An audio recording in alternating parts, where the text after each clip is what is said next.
एक बुढ़िया थी, उसका एक ही बेटा था। वह हमेशा यही सपने देखती थी कि उसके बेटे का विवाह होगा तो बेटा और बहू दोनों मिलकर उसकी बहुत सेवा करेंगे और उसे घर का भी काम नहीं करना पड़ेगा। धीरे धीरे वह दादी बन जाएगी और उसका घर स्वर्ग बन जाएगा।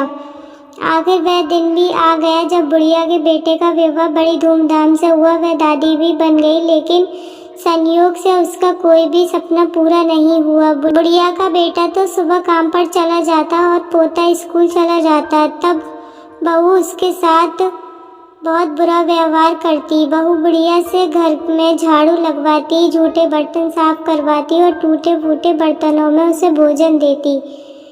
शुरू में तो बहू अपने पति और बेटे के पीछे ही बुढ़िया से झगड़ती थी, लेकिन धीरे धीरे वह अपने पति के सामने भी बुढ़िया का अपमान करने लगी। एक दिन टूटे बर्तनों में बुढ़िया को भोजन करते देखकर उसके बेटे को बहुत दुख हुआ।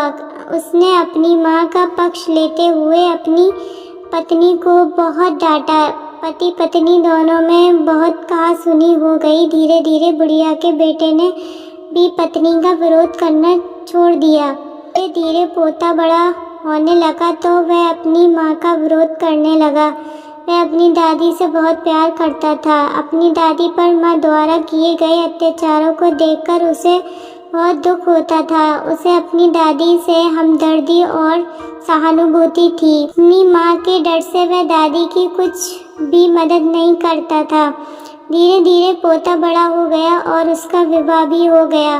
पोते की नई बहू छिप छिप कर अपनी दादी सास पर होते अत्याचारों को चुपचाप देखती रहती थी, लेकिन पोत बहू को बुढ़ापे में दादी सास से काम करवाना जरा भी अच्छा नहीं लगता था। जब कभी पोत बहू बुढ़िया की काम करने में मदद करती तो उसकी सास उसे खूब डांटती।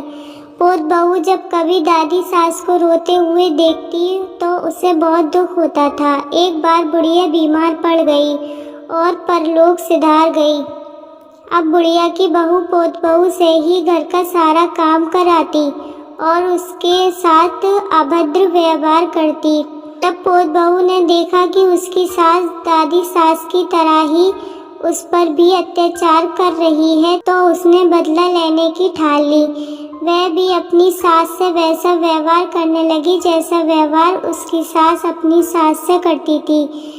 अब तो पोत बहू अपनी सास को फूटी थाली में भोजन देने लगी। ये देखकर उसके पति और ससुर ने बहुत विरोध किया। पोत बहू ने अपने ससुर और पति से कहा, मेरी दादी सास जितनी मेहनती और सीधी थी, जब माताजी उन्हें फूटी थाली में भोजन देती थी तब तुम कुछ क्यों नहीं बोले? उन पर होने वाले अत्याचारों को तुम दोनों चुपचाप देखते रहे। तब क्या तुम्हारे मुख पर ताला पड़ गया था? यदि किसी ने माताजी की पैरवी की तो मुझसे बुरा कोई नहीं होगा।